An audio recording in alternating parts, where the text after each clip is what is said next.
కంచిలో ఏకాంబరేశ్వరుడు, లేదా అరుణాచలంలో అగ్నిలింగం, కాశీలో విశ్వనాథలింగం, ఇలాంటి శివాలయాల్లో శ్రీశైలంలో మల్లికార్జున లింగం, ఇవన్నీ స్వయంభూ శివలింగాలు. తమంత తాముగా ఏర్పడ్డాయి, ఎవరు ప్రతిష్ఠ చేయలేదు. స్వయంభూ శివలింగం దగ్గరికి వెళ్ళి మీరు ఒక్కసారి అభిషేకం చేశారనుకోండి, కొన్ని కోట్ల పర్యాయములు మీరు అభిషేకం చేశారు అని వేస్తారు.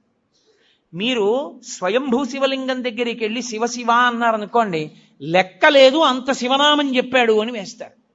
స్వయంభూలింగం దగ్గర మీరు ఏది చేసినా దానికి వచ్చేటటువంటి ఫలితమును చెప్పుట సాధ్యము కాదు. అది స్వయంభూలింగం. ఇక రెండవది దైవీలింగములు అంటారంటే దేవతలే వచ్చి ప్రతిష్ఠ చేస్తారు. మీకు ఈ పక్కనే ఉందిగా అమరేశ్వరం, అది సాక్షాత్తుగా ఇంద్రుడు ప్రతిష్ఠ చేశాడు. అలా దేవతలు ప్రతిష్ఠ చేసినటువంటి శివాలయం అయితే అది దివ్యలింగములు అని పిలుస్తారు. ఇక మూడవది ఆర్షలింగములు అంటారు. ఆర్షలింగములు అంటే ఋషులు ప్రతిష్ఠ చేసినవి. ఋషులు ప్రతిష్ఠ చేసిన శివాలయం దగ్గరికి వెళ్ళి, శివలింగం దగ్గరికి వెళ్ళి మీరు ఏదైనా ఓ పూజ చేశారనుకోండి, 1,00,000 మార్లు చేసినట్లు మీ ఖాతాలో వేస్తారు. ఓ మారేడుదలం ఋషి ప్రతిష్ఠ చేయబడిన అగస్త్య ప్రతిష్ఠ శివలింగము అన్నారనుకోండి, మీరు బిల్వదళం వేశారనుకోండి, 1,00,000 మార్లు వేశారని గుర్తు. అందుకే యాత్ర చేసేటప్పుడు గురువుగారితో చెయ్యండి అని ఎందుకంటారో తెలుసా? ఈ తేడా తెలియడానికి. లేకపోతే అక్కడ నువ్వు గిరగిరా తిరిగి వచ్చేస్తే ఏమి సంపాదిస్తావు అక్కడికి వెళ్ళి? ఒరే, దానికి బ్రహ్మసూత్రం ఉందిరా, కాస్త తేనె పోయి హుండీలో 10 రూపాయలు వేయిరా, ఇంకొక మాట సాష్టాంగం చేయరా అని గురువుగారు చెప్తే కదా నువ్వు ఫలితం పొందేది. నీకు బ్రహ్మసూత్రం అంటే తెలియదు, శివలింగం మీద గీత ఎందుకుందో నీకు తెలియకపోతే నువ్వు వెళ్ళి కూడా ఏం చేసుకుంటావు ఆ క్షేత్రానికి? అందుకని గురువుతో వెళ్ళండి తీర్థయాత్రకి అనడానికి కారణం అక్కడ వచ్చింది. కాబట్టి ఆర్షలింగము ఋషి ప్రతిష్ఠ. రాక్షసలింగములను ఉంటాయి, వాటికి పూజ చెయ్యకూడదని నియమం ఉందని మీరు అనుకునేరు, తప్పు. రాక్షసులు ప్రతిష్ఠ చేస్తారు. రాక్షసుల చేత ప్రతిష్ఠింపబడినటువంటి లింగం దగ్గరికి వెళ్ళి పూజ చేస్తే 10,000 రెట్ల ఫలితాన్ని ఇస్తారు. మానుషలింగములు అంటారు, మనుష్యులు ప్రతిష్ఠ చేసినటువంటి శివలింగాలు. ఇదిగో ఇప్పుడు ఇక్కడ ఉన్నటువంటి దేవాలయంలో ఉన్నటువంటి శివలింగం. అటువంటి శివలింగాలు మీరు దర్శనం చేసుకుని, అభిషేకం చేసుకుని, పూజ చేసుకుని మీ భక్తి చేత ఇతోధికంగా దాన్ని పెంచుకోవాలి. బాణలింగము అని ఒక లింగం. బాణలింగము నర్మదా నది ప్రవాహమునందు నీటి ఉరిపిడికి రాళ్ళు శివలింగాలుగా మారుతాయి. వాటిని బాణం అంటారు. అసలు నిజంగా పంచాయతనంలో బాణమే ఉండాలి. కాబట్టి బాణలింగము అంటారు. ఆ బాణలింగం సృష్టిలో తనంత తానుగా నీటి ఉరిపిడికి వస్తుంది. అలాగే చిట్ట చివర వచ్చేటటువంటిది దైవీలింగము. ఇందాక నేను మీతో మనవి చేశానే, అరకు లోయలో పడితే వస్తుంటుంది శివలింగం అని. అలా వచ్చినటువంటి శివలింగాలు. శివలింగాలు ఇన్ని రకాలుగా వస్తాయి. కారణం ఏంటంటే కేవలము మనుష్యుల్ని ఉద్ధరించుట కొరకు. మీరు ఒక శివలింగం దగ్గరికి వెళ్ళి చేసినటువంటి ఉపాసన మీకు అంత శక్తినిస్తుంది. అందుకే ప్రత్యేకంగా కోరి కోరి కోరి కోరి వెడతారు తీర్థయాత్ర.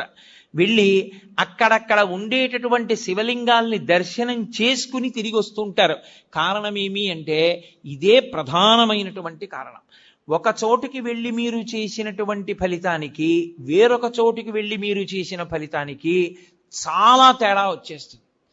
దేవాలయమునందు ప్రవేశమునకు అందుకే మీకు ఇంత అనుగ్రహాన్ని కట్టపెట్టేస్తుంది. కాబట్టే దర్శన విధి అని ఒక పాఠం. ఇలాగే వెళ్ళాలి సుమా అని, తప్ప ఇంకొకలా వెళ్ళవద్దు. శివాలయంలో మీకు వెంటనే అనుగ్రహం కలగాలి అని అనుకుంటే, మీరు వెళ్ళిన దాంట్లో ఒక్క నిమిషం వృధా కాకుండా పరిపూర్ణంగా శివానుగ్రహం పొందాలి అనుకుంటే ఎలా బయలుదేరాలో చెప్పింది శాస్త్రం. త్రిపుండ్రములను ధరించి బొట్టు పెట్టుకుని, పంచ కట్టుకుని, ఉత్తరీయాన్ని తీసి నడుముకి బిగించుకుని, మీద ఉత్తరీయం వేసుకోకుండా శివాలయం బయటే చెప్పులు విడిచిపెట్టి కాళ్ళు కడుక్కుని, కుడికాలు ముందు పెట్టి లోపలికి వెళ్ళి మొట్టమొదట రాజగోపురాన్ని చూసి, తర్వాత శివాలయ గోపురాన్ని చూసి, అప్పుడు మీరు శివాలయం దగ్గరికి వెళ్ళి నంది దగ్గర మాత్రమే మీరు ప్రదక్షిణాన్ని ప్రారంభం చేయవలసి ఉంటుంది. కాబట్టి నందీశ్వరుడి దగ్గర ప్రదక్షిణాన్ని ప్రారంభం చేసి వెళ్ళేటప్పుడు దేవాలయంలో మహామంటపము, అర్ధమంటపము, ముఖమంటపము అని 3 మంటపాలు ఉంటాయి. ఈ 3 మంటపాలు దేనికి గుర్తు అంటే స్థూల సూక్ష్మ కారణ శరీరములకు గుర్తు. ఈ 3 శరీరములను నేను అధిగమించేటటువంటి అదృష్టం నాకు కలగాలని కోరుకోవడం ముఖమంటపాన్ని మహామంటపాన్ని అర్ధమంటపాన్ని ముఖమంటపాన్ని దాటాలి. దాటేటప్పుడు శివాలయానికి ప్రదక్షిణం చేస్తే ఒక్క మారు చేస్తే చాలు, 3 మార్లు చేస్తే విశేషం. ఎందుకని 3 మాటలు? భగవాన్ రమణ మహర్షి ఎందుకు గిరి ప్రదక్షిణం చెయ్యాలి అన్నదానికి చెప్తుండేవారు. అంటే మీరు ప్రదక్షిణం చెయ్యడానికి కాళ్ళు కదుపుతుంటే మీ పాపములు కాలిపోతాయి. మీరు ఏ కోరికతో అలమటిస్తున్నారో ఆ కోరికలు ఇవ్వబడతాయి. మీరు ఏ కోరిక లేకుండా ప్రదక్షిణం చేస్తుంటే అంటే జన్మ జన్మాంతరములందు చేసిన పాపములు కూడా కాలిపోతాయి. ఆఖరి ఊపిరి దగ్గర పాపపుణ్యములు లేని స్థితి కల్పించి మోక్షం ఇవ్వబడుతుంది. ప్రదక్షిణం, అందుకు శివాలయ ప్రదక్షిణ వచ్చింది. నేను కాదు, స్కాందంలోంచి సాక్షాత్ భగవాన్ రమణులు చెప్తుండేవారు కూర్చోబెట్టి ఎందుకు గిరి ప్రదక్షిణం చెయ్యాలో. కాబట్టి ప్రదక్షిణం 3 మార్లు చేస్తారు. ఎందుకు 3 మార్లు చేయడం అంటే నేను ఈషణత్రయాన్ని విడిచిపెట్టగలిగిన శక్తిని నాకు ఈషణత్రయము అంటే ప్రధానమైనటువంటివి ధనేష, దారేష, పుత్రేష. ధనేష డబ్బు మీద వ్యామోహం వదలదు, దారేష భార్య మీద వ్యామోహం వదలదు, పుత్రేష కొడుకు మీద వ్యామోహం వదలదు. ఈశ్వర, ఈ వ్యామోహాలన్నీ వెంట పెట్టుకుని ఏం పొందుతాను? పెద్దవాణ్ణి అయిపోయాను, నాకు ఇంకా ఈ వ్యామోహాలు తగ్గించి నువ్వు వాణ్ణి భద్రంగా నువ్వు చూడు అని కోరుకుని తిరిగితే 3 మార్లు దాని చేత వాసనాత్రయాన్ని ఈశ్వరుడు తీసేస్తాడు, ఈషణత్రయాన్ని తీసేస్తాడు. తీసేసిన తర్వాత బలిమంటపం దగ్గరికి రావాలి. వచ్చి బలిమంటపం దగ్గర నమస్కారం చెయ్యాలి. ఎందుకు అంటే మనలో ఉండేటటువంటి కామక్రోధ లోభ మద మోహమాత్సర్యములనేటటువంటి అరిషడ్వర్గములను బలివ్వాలి అక్కడ. అంటే విడిచిపెట్టేసేటటువంటి శక్తి నాకు ఈశ్వరా కల్పించు. అవి మిమ్మల్ని విడిచిపెట్టవు, అవి విడిచిపెట్టేలా ప్రవర్తించగలిగిన శక్తి మీకు కలగాలి. వాటికి అసహ్యం వెయ్యాలి. అబ్బా వీడిని పట్టుకుంటే ఏమొచ్చిందిరా, వీడేమి మనం కోరుకునేటట్టుగా ప్రవర్తించడని వెళ్ళిపోవాలి. కోపం రాదు ఆయనకి, ఓర్పు, కోపము స్థానమునందు ఓర్పుతో గెలుస్తాడు. కామము ఈశ్వర కామంగా మారుస్తాడు. ఇలా మార్చగలిగిన శక్తి దేని వలన వస్తుంది అంటే బలిమంటపం దగ్గరికి వెళ్ళి నమస్కారం చెయ్యాలి. అంతేగాని బలిమంటపం దగ్గర ఏ నమస్కారం చేయకుండా దాటకూడదు. అరిషడ్వర్గములను విడిచిపెట్టడానికి బలిమంటపానికి నమస్కారం చెయ్యాలి. అమ్మ ఎందుకమ్మా పిల్లాడితో ఎంతమంది మీ చుట్టూ ఉన్న వాళ్ళు ఇబ్బంది పడుతున్నారు, నేను చెప్పే వరకు మీరు గమనించలేరా? ఎంతమంది దృష్టి కేంద్రీకరణ పాడైపోతోంది. కాసేపు ఎందుకు పిల్లాన్ని తీసుకుని బయటికి వెళ్ళరు? బయటికి వెళ్ళండి పిల్లాన్ని తీసుకుని. కాబట్టి బలిహరణ మంటపము, దాని దగ్గర మీలో ఉండేటటువంటి అరిషడ్వర్గములను మీరు బలివ్వాలి. బలివ్వడం అంటే ఏదో జంతువుల్ని తీసుకొచ్చి చంపేయమని కాదు నా ఉద్దేశ్యం. వాటిని అధిగమించగలిగినటువంటి శక్తి ఈశ్వర కృపాకటాక్ష వీక్షణముల చేత మీకు అబ్బాలని కోరుకోవడం, అది బలిమంటపం దగ్గర నమస్కారం. తర్వాత ఈశ్వరుడి యొక్క వాహనానికి నమస్కారం చేస్తారు.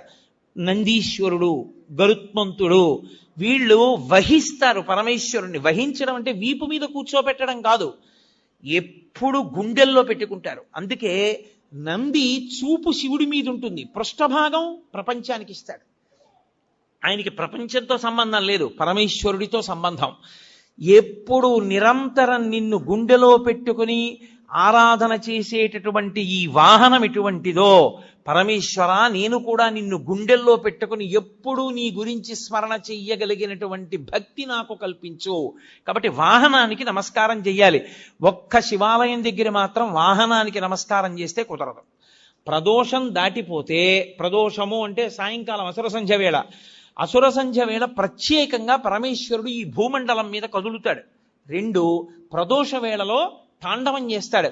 దేవతలందరూ శివాలయం దగ్గరికి ఎడతారు. అందుకే ప్రదోష వేళలో ఒక్క శివాలయానికే దర్శనం.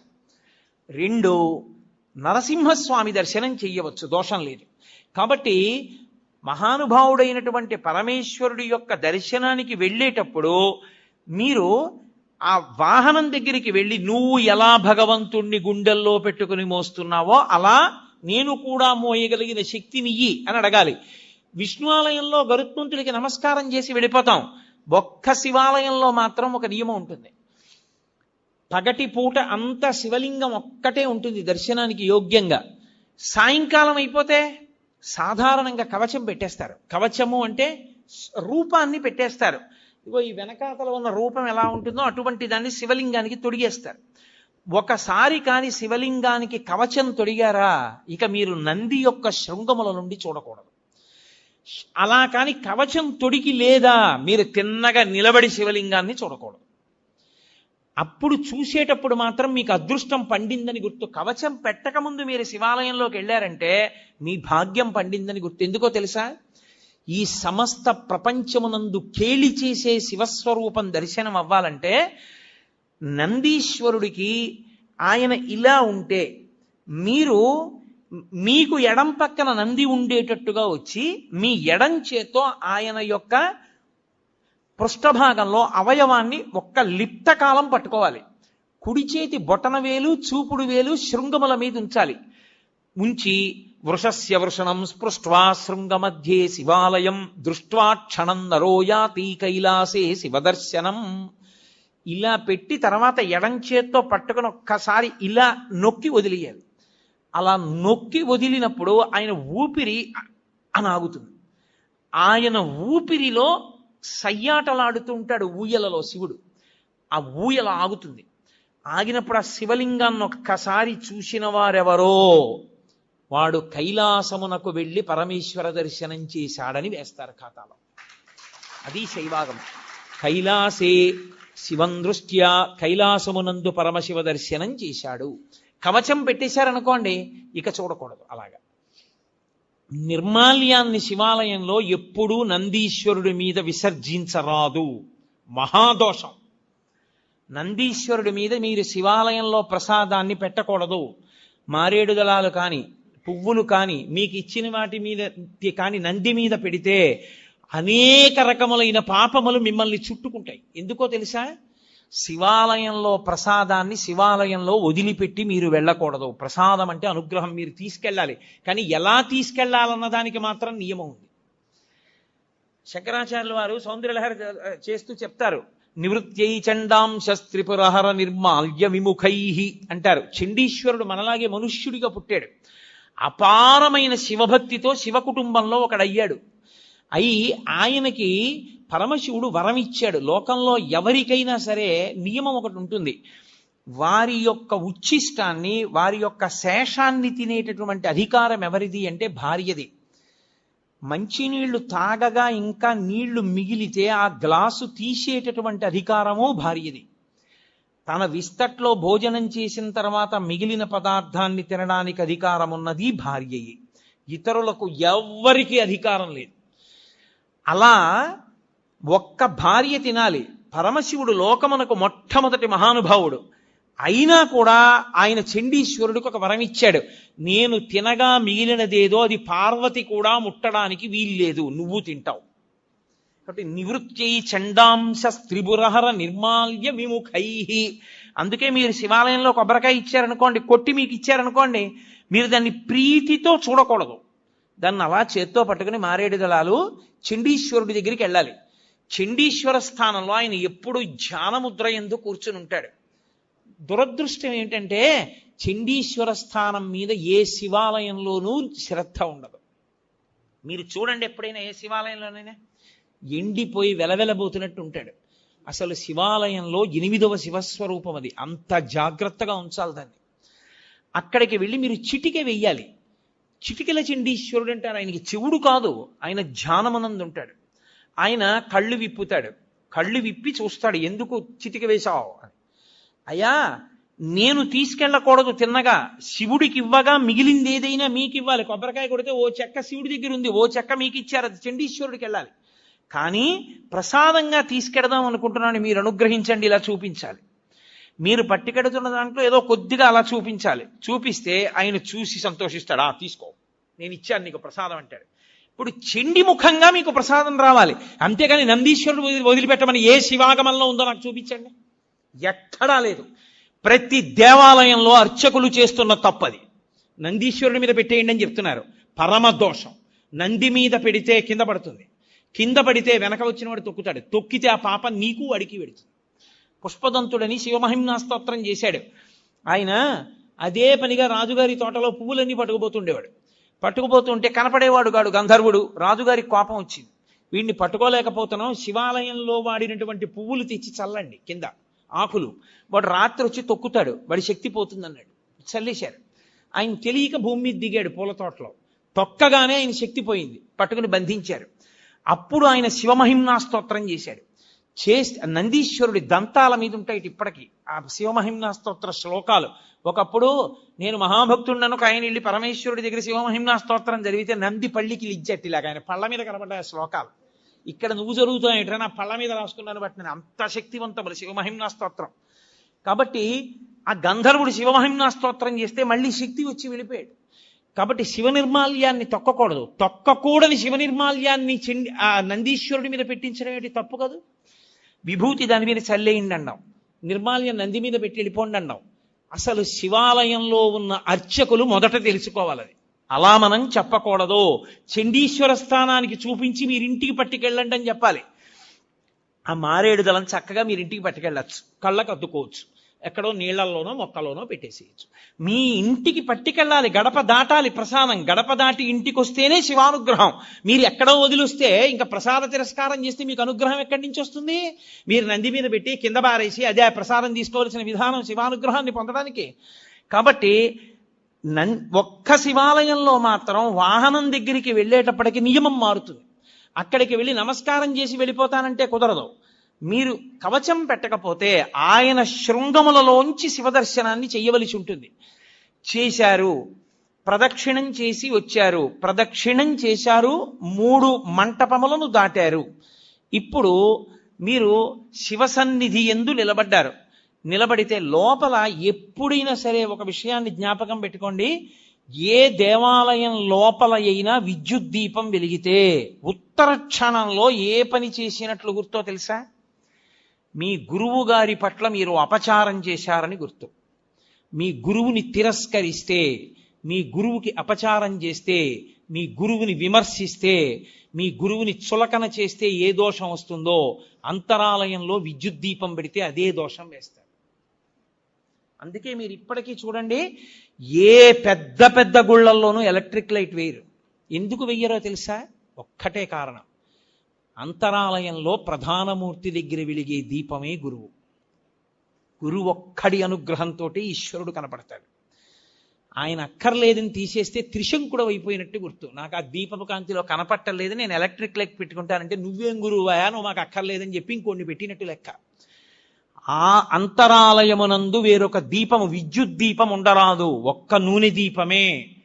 ఆ దీపాలు కావాలంటే గుత్తి దీపాలుగా దింపుతారు, ఒత్తి పెద్దది చేస్తారు మూర్తి దగ్గరికి వచ్చే. మీరు అందుకే మన ఆంధ్రదేశంలో ఏముందండి, శాస్త్రం పాటించేవాడేడి. మీరు దక్షిణ దేశం వెళ్ళండి, ద్రవిడ దేశం ప్రత్యేకం, ఏ దేవాలయంలో ఎలక్ట్రిక్ ల్యాంప్ వేరు. అర్చకులు ఒళ్ళు చెమటలు పట్టేసి ఇలా కారిపోతున్నా సరే వాళ్ళు పెద్ద పెద్ద ఒత్తేసి ఆ ఒత్తులలోనే వెలుగుతుంటాయి, ఆ ఒత్తులలో వెలుగులోనే చూస్తారు. దాని అర్థం ఏంటో తెలుసా? ఆ దీపమే గురువు. గురువు ఇంకెక్కడో ఉండడు. మీ గురువు గారు ఎక్కడున్నారు అంటే అంతరాలయంలో ఉన్న దీపంలోనే మీ గురువు గారు ఉంటారు. ఆయనే గురువుగా చూస్తారు. అందుకే దేవాలయానికి వెళ్ళినప్పుడు ఈశ్వరుడు ఒక్కడే కాదు, గురు దర్శనం కూడా అవుతుంది. ఓ గురువర్య, మీ మాటల వలన, మీ అనుగ్రహము వలన, మీ అనుగ్రహ కాంతులలో నాకు ఈశ్వర దర్శనం అవుతోందని దర్శనం చెయ్యాలి. అందుకే నూనె దీపం, నెయ్యి దీపం తప్ప విద్యుత్ దీపం వాడడం అనేటటువంటి మాటే లేదు శాస్త్రాల్లో. అందుకే ఈశ్వర ప్రధానమూర్తిని చూడగానే రెండిటిని మనసులో స్మరించాలి. ఒకటి గురువు, 2 ఈశ్వరుడు, ఇద్దరిని స్మరించాలి. స్మరించి నమస్కారం చెయ్యాలి. ఉత్తర క్షణంలో మీకు అనుగ్రహం గురువు ద్వారా కృప చేయబడుతుంది. మళ్ళీ దీపపు కాంతి ద్వారానే మళ్ళీ మీకు ఆ కన్నులకు ఆ దీపపు కాంతి ద్వారానే మీకు ఈశ్వర కటాక్షము గురుముఖంగా ప్రసరిస్తుంది. అందుచేత దేవాలయమునందు దర్శన విధి, ఈశ్వరుణ్ణి దాటి వెళ్ళడానికి ఇక ద్వారం ఉండదు. మనుష్య జన్మ యొక్క చిట్ట చివరి ప్రయోజనం ఆయన్ని చేరడమే, ఆయన్ని దాటడానికి ఇంకేం లేదు. అందుకే పృష్ఠభాగంలో అంతరాలయానికి ఇక ద్వారం ఉంచరు. అంతరాలయంలో ఉన్న పరమేశ్వరుడికి సమర్పణం చేసినప్పుడు ముచిక నుంచి తనంత తాను విడినవి ఇవ్వాలి. ఏవవి? పళ్ళు. కాయ ఇవ్వకూడదు దేవాలయంలో. ఎందుచేత అంటే ఈశ్వరుణ్ణి ఎప్పుడు అడిగినా పండిపోవడం ఒక్కటే అడగాలి. ఈశ్వరుడు మీకు ఫలప్రదాత, మీకాయన ఫలం ఇవ్వడానికి మీరు ఆయనకి ఫలం ఇవ్వాలి. ఆయనకి కాయలు ఇవ్వడం దోషం, ఆయనకి ఫలాలు ఇవ్వాలి. కాయలు ఎవరికి ఇవ్వాలి? అర్చకుడికి ఇవ్వాలి. మీ ఇంట్లో అరటి చెట్టు కాసింది అనుకోండి, 4 అరటికాయలు అర్చక స్వామికి ఇవ్వాలి, 4 అరటి పళ్ళు ఈశ్వరుడికి ఇవ్వాలి. 2 అగరత్తులు ఇవ్వండి, 3 కర్పూరం బిళ్ళలు ఇవ్వండి, 4 తమలపాకులు ఇవ్వండి, 2 వక్కలు ఇవ్వండి, అథవా ఓ బెల్లంగడ్డ తెచ్చి ఇవ్వండి. తప్ప కాయలు పట్టుకొని దేవాలయ ప్రవేశము చేయరాదు. నేను యథార్థంగా మీకు ఆగమంలో ఉన్న విషయాలు మాట్లాడుతున్నాను. అలా ఎవరు వెళ్ళి దేవాలయానికి నమస్కారం చేసుకుని బయటికి వచ్చి ఒక్క క్షణం కూర్చోవాలి. కూర్చుని మీరు ఏం చూశారో దాన్ని స్మరించాలి. మిగిలినవన్నీ ఎలా ఉన్నా తప్పకుండా దేవాలయంలోంచి బయటికి వచ్చేసేటప్పుడు మనసులో ఒకటి నిలబడాలి. ఆ పక్కన వేలాడుతున్నటువంటి దీపంలో పక్కకి ఉన్న పెద్ద ఒత్తి దాని వెలుతురు, ఆ వెలుతురులో ఈశ్వరుడు చూడాలి. ముందు గుత్తి దీపం, ఒత్తికున్న జ్వాలలో ఈశ్వరుడు. ఇప్పుడు గురువుగారి పాదములు, గురువుగారి అనుగ్రహముగా ఈశ్వరుడు. మీరు సర్వశ్రేయస్సులు పొందేస్తారు. కళ్ళు మూసుకుని ఆ దర్శనం చేసి బయటికి రావాలి.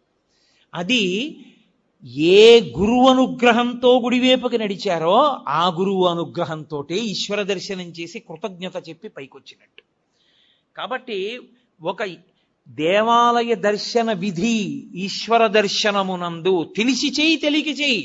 నువ్వు వెళ్ళేటప్పుడు శివాలయంలో ప్రదక్షిణం చేస్తూ మెల్లగా ఓం తత్పురుషముఖాయ నమః, ఓం అఘోరముఖాయ నమః, ఓం సద్యోజాతముఖాయ నమః, ఓం వామదేవముఖాయ నమః, ఓం ఈశానముఖాయ నమః అని 5 ముఖాలకి నమస్కరించి నువ్వు చక్కగా మౌనంగా ఆ చండీశ్వరుడికి చూపించి ప్రసాదం పట్టుకుని ఇంటికి వస్తే పరిపూర్ణమైనటువంటి శివానుగ్రహాన్ని నువ్వు పొందుతావు.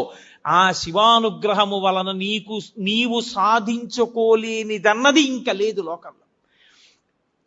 ఏదైనా సరే నువ్వు పొందగలవు. చిట్ట చివరికి సరే, నాకు అది సభాముఖంగా చెప్పడం ఇష్టం లేదు, కానీ తరువుకొస్తున్న మృత్యువుని కూడా వాయిదా వేయించడానికి శివాగమంలో మార్గం చెప్పారు.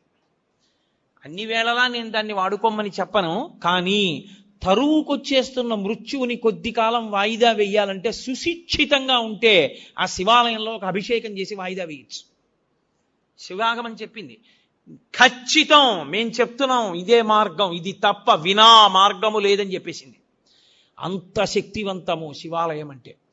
ఆ శివారాధన చేసి చేసి చేసి చేసి చేసి శివస్వరూపులైపోతారు. అయిపోయి వారి చేత్తో ఒక పండిస్తే, వారి నోటితో ఒక మాట అంటే, అందున శివతత్వం ఎరిగిన వాడు అభిషేకం చేశాడనుకోండి, ఆ తీర్థానికి ఉండే శక్తి అపారము. ఎందుకో తెలుసా? నా రుద్రో రుద్రమర్చయేత్. రుద్రుడు కాని వాడు రుద్రుడిని అభిషేకం చెయ్యకూడదు. శివతత్వము పరిపూర్ణముగా తెలుసున్నవాడు రమించిపోతూ శివాభిషేకం చేశాడనుకోండి, ఆ అభిషేక తీర్థమునందు శివశక్తి పరిపూర్ణంగా పట్టుకుంటుంది. తజ్జలాన్ అని ఈశ్వరుడికి పేరు. ఆ అభిషేక తీర్థమును నువ్వు పుచ్చుకోవడం అంటే సాక్షాత్ శివానుగ్రహము నీలోకి ప్రవేశించుటయే. అందుకే శివభక్తి తత్పరుడైన వాడు చేసిన అభిషేక తీర్థం, శివాలయంలో అర్చక స్వామి చేసినటువంటి అభిషేక తీర్థం, ఒకటిది భక్తి, వేరొకరిది దీక్ష వలన వచ్చిన శక్తి. ఈ రెండిటిది ఒకటే స్థాయి. అందుకే అభిషేక నాకు తెలిసి గోపాలకృష్ణ గారికి తెలుసు, నేను పేర్లు ఎందుకు చెప్పాలి. ఈ రాష్ట్రంలో ఒకానొక విభాగానికి అంతటికీ హెడ్ చేశాడు ఒక ఆయన, ఒక చీఫ్ ఇంజనీర్. ఆ రోజుల్లో ఉన్న ముఖ్యమంత్రి గారు ఆయన్ని సెలవులో వెళ్ళొద్దన్నాడు. నువ్వు సెలవులో పెడితే నీ ప్లేస్లో ఎవరినో వెయ్యాలయా, వాడు ఫైళ్ళు ఎలా డిస్పోజ్ చేస్తాడో నాకు భయం. నువ్వు జ్వరంతో ఉంటే ఇంటి దగ్గర ఉండి సంతకాలు పెట్టు, ముఖ్యమైన ఫైళ్లు చూసన్నారు. ఆయన ఇంటి దగ్గర ఉండి వైద్యం చేయించుకున్నారు. 104 జ్వరం, నెల్లాళ్ళైంది, తగ్గలేదు. ఒక గొప్ప శివభక్తుడు, ఆయన పరమభక్తితో ప్రతిరోజు అభిషేకం చేసుకుంటారు. ఆయన దగ్గరికి వెళ్ళి అడిగారు. ఆయన అన్నారు, అన్ని మందులు మాని నా ఇంట కూర్చుని 42 రోజులు ప్రతిరోజు నేను అభిషేకం పూర్తయ్యేటప్పటికి తీర్థం పుచ్చుకోగలవా అని అడిగారు. పుచ్చుకుంటానన్నారు. 42 రోజులు పుచ్చుకున్నాడు. ఆయన పూర్తి ఆరోగ్యాన్ని పొంది మళ్ళీ డ్యూటీకి జాయిన్ అయ్యాడు. ఇప్పటికే ఆయన ఉన్నాడు చక్కగా, మా కాకినాడలోనే ఉంటారు. కాబట్టి శివాభిషేకమునందు శివతత్వమును జీర్ణం చేసుకున్న వ్యక్తి పరమ భక్తితో అభిషేకం చేస్తే ఆ శివలింగానికి తగిలి కింద పడుతున్నటువంటి నీటి యందు శివతత్వము ప్రవేశించి విశేష శక్తిని పొందుతుంది. కాబట్టి శివాలయము, శివానుగ్రహము, శివ దర్శనము అంత గొప్పవి. నిజంగా మీరు ఎంత భాగ్యవంతులో మీకు తెలియదు. ఎప్పుడైనా మీరు ఒకటి జ్ఞాపకం పెట్టుకోండి, ఆలయంలో ఉండేటటువంటి ప్రధాన దేవతా స్వరూపం శివుడికి ఎడం వైపుకొస్తుంది. అలా రాకుండా దూరంగా జరిగి ముందుకొచ్చి ఆయనకి అభిముఖంగా చూసింది అనుకోండి, విశ్వకుండలిని అని గుర్తు. ఆవిడ కేవలం మీరు ఏ పేరుతో పిలుస్తున్నారో ఆ ఒక్క శక్తే కాదు, ఆమె మిమ్మల్ని ఈడ్చి ఈశ్వరుడి దగ్గరికి తీసుకెళ్ళిపోగలదు, అంత శక్తివంతురాలని గుర్తు. మీకు ఇక్కడ ఉన్నటువంటి ప్రాంగణంలో పరమశివుడు తూర్పుని చూస్తే అమ్మవారు ఇటు పక్కకి రాలా, అమ్మవారు ఇటు తిరిగి పశ్చిమాన్ని చూసింది. శారద అంటే విశ్వకుండలిని శక్తి స్వరూపంగా ఉంది. ఏ మహానుభావుడు ప్రతిష్ఠ చేశాడో నాకు తెలియదు కానీ సర్వశుక్ల సరస్వతి, తెల్లగా ఉంటుంది సరస్వతీదేవి. ఆ స్ఫటికం శివుడు పరబ్రహ్మతత్వం. స్ఫటికం దానికి ఏ రంగు ఉండదు, మీరు ఎర్ర పువ్వు పెడితే ఎర్రగా కనపడుతుంది. అసలు ఆయన నిర్గుణుడు, ఆయన తప్ప వేరొకటి లేదు. విశ్వము ఆయన యందు ఆరోపింపబడింది. ఆ శివస్వరూపం ఈ శారదాస్వరూపం ఒకటే. అందుకే వెనక్కి శారదని జరిపారు. ఈ దేవాలయంలో మీరు చేసుకున్న అదృష్టం అత్యద్భుతం ఏమిటో తెలుసా? నవగ్రహ దేవాలయం. నేను మీతో యథార్థం చెప్తున్నా, ఇప్పటి వరకు నేను ఒక్క చిత్తూరు అవతల ఉన్న నవగ్రహ దేవాలయం తప్ప అక్కడ ఉన్న దేవాలయం దీనికన్నా గొప్పది. ఎందుచేత అంటే అక్కడ చెట్టు కూడా ఉంది. ఏ గ్రహానికి ఏ చెట్టు ఉండాలో ఆ చెట్టు కూడా ఉంది అక్కడ. ఇక్కడదొక్కటే లేదు. కానీ శివాలయానికి రామాలయానికి వెనక్కి జరిగింది, అసలు అది గొప్ప. ఇక్కడ ఎంతమంది మహానుభావులు ప్రతిష్టలు చేశారో నాకు స్ఫురణలో లేదు, కానీ అది చాలా గొప్ప. ఎందుకంటే గ్రహానికి ఈశ్వరుడితో సమాన స్థాయి లేదు. 2 అడుగులు వెనక్కి నడిపించారు. నడిపించి ప్రతి గ్రహం మీద గ్రహానికి సంబంధించినటువంటి గుర్తు, గ్రహానికి సంబంధించిన విశేషం పైన కనపడేటట్టుగా పెట్టి ఆంతరం పెట్టారు. ఎందుకంటే నవగ్రహాలకి లోపలికి వెళ్ళి ప్రదక్షిణం చేస్తే ఇంట్లోకి వెళ్ళకూడదు, కాళ్ళు కడుక్కుని వెళ్ళాలి. అందుకని బయట ఓ ఆంతరం పెట్టి లోపల ఒక ఆంతరం పెట్టారు. గ్రహ ఫలితాలు పొందాలనుకున్న వాళ్ళు లోపలికి ఎడతారు, ప్రదక్షిణంగా వెళ్ళిపోదాం అనుకున్నవాడు ఇంటికి వెళ్ళి కాళ్ళు కడుక్కోలేక్కర్లేదు, వెళ్ళిపోవచ్చు. వెళ్ళిపోవడానికి వీలుగా పెట్టారు. అన్నిటికన్నా గొప్పదేదో తెలుసా? శివాలయం విష్ణువాలయం యొక్క నీడ ఒక్క చోట పడేటట్టుగా ఉండి ప్రదక్షిణం చేస్తే వాడు సాక్షాత్తుగా కాశీ క్షేత్రం లాంటి క్షేత్రాల్లో ప్రదక్షిణం చేయడంతో సమానం. 2 నీడలు పడాలి. మాకు కాకినాడలో ఉన్నాయి అలా 2 దేవాలయాలు. ఇక్కడ విష్ణు స్వరూపం రామచంద్ర ప్రభు, రామచంద్ర ప్రభువు యొక్క ఆలయం, ఆ పక్కన శివాలయం 2 ఉన్నాయి. రెండిటి మధ్యలోంచి ప్రదక్షిణం చేస్తారు. శివదర్శనం చేసి రామదర్శనం చెయ్యాలి. అంత గొప్ప అమరిక. అసలు ఆ కళ్యాణ మంటపం ఒక అద్భుతం. ఆ కళ్యాణ మంటపం మీద 27 నక్షత్రాల యొక్క గుర్తులు. అవి నిజంగా మీరు చూస్తే ధన్యులు. మీ పిల్లలకి చూపిస్తే. ఎందుకో తెలుసా? మృగశీర్ష నక్షత్రం ఆకాశంలో ఎలా ప్రకాశిస్తుందో, హస్తా నక్షత్రం ఎలా ప్రకాశిస్తుందో భాద్రపద మాసంలో, అవన్నీ నక్షత్ర శాస్త్రం చదువుతుంటే అబ్బా అలా ఉంటుందా నక్షత్రం ఆకాశంలో అనుకుంటాం. అవి ఎలా ఉంటాయని చెప్పబడిందో 27 నక్షత్రాలు అలాగే చెక్కారు అక్కడ. నేను ఒక రోజు 2 గంటల చుట్టూ తిరిగి చూశాను. 27 నక్షత్రాలని యథాతథంగా అలా పెట్టారు. పెట్టి 27 నక్షత్రాల్లోంచి 12 రాసుల్ని తీసుకొచ్చారు. 12 రాసుల కింద కళ్యాణ మంటపం తీసుకొచ్చారు. నేను పొద్దున్నే అడిగా, ఇక్కడ కళ్యాణం చేస్తారా అని అడిగా.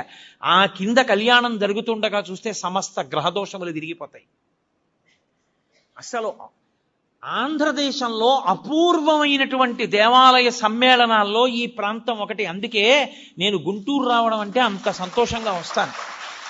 దీన్ని హరిప్రసాద్ గారు కాదు, మీ అందరూ కూడా నడుం కట్టి పరిరక్షించుకోవాలి.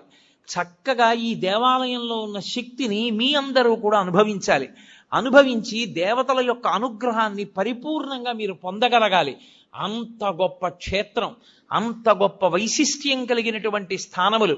అటువంటి బిల్వవృక్షం వెనక మేడి చెట్టు, గోశాల, ఇన్ని ఏకకాలంలో ఉన్న దేవాలయం ఎక్కడుంది?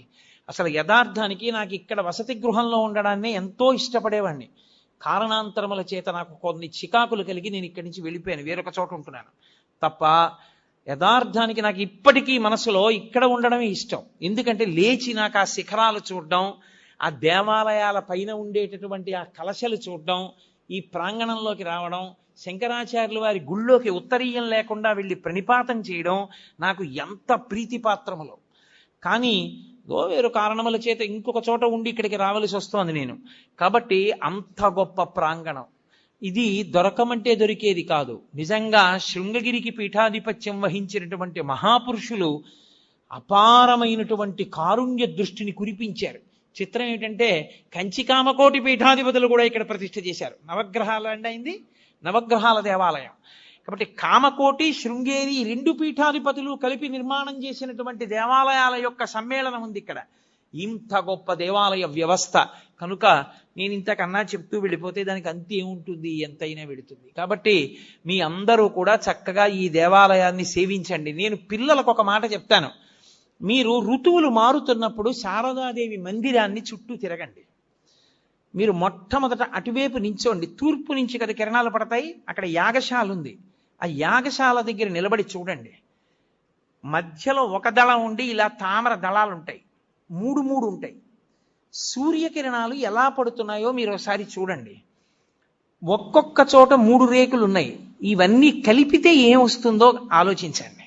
ఎందుకు తామర పువ్వు పెట్టకుండా దళాల్ని మాత్రమే పెట్టి విడిచిపెట్టారో చూడండి. ఒక్కొక్క చోట తెల్లవారుజామున సూర్యకిరణాలు శారదాదేవి దేవాలయం మీద ఎక్కడ పడుతున్నాయో గమనించండి. 4 వైపులా శ్లోకాలు పెట్టారు. ఆ శ్లోకాలు ఏవి పెట్టారో గమనించండి. ఎంత దూరదృష్టితో, ఎంత అద్భుతమైనటువంటి సంపదని మీకు ఇక్కడ ఏర్పాటు చేశారో మీరు గమనిస్తారు. ఇవాళ హోమం ఒక్కటి జరుగుతున్న దేవాలయాలు చాలా లేవు. అలాంటిది ఇక్కడ ఎన్నో హోమాలు జరుగుతున్నాయి, అపూర్వమైన హోమాలు. ఆంధ్రదేశంలో ఎక్కడా జరగని హోమాలన్నీ జరుగుతున్నాయి. దేవతలందరూ వస్తారు హోమాలు చేస్తే. అంత పరమ పవిత్రమైన ప్రాంగణం.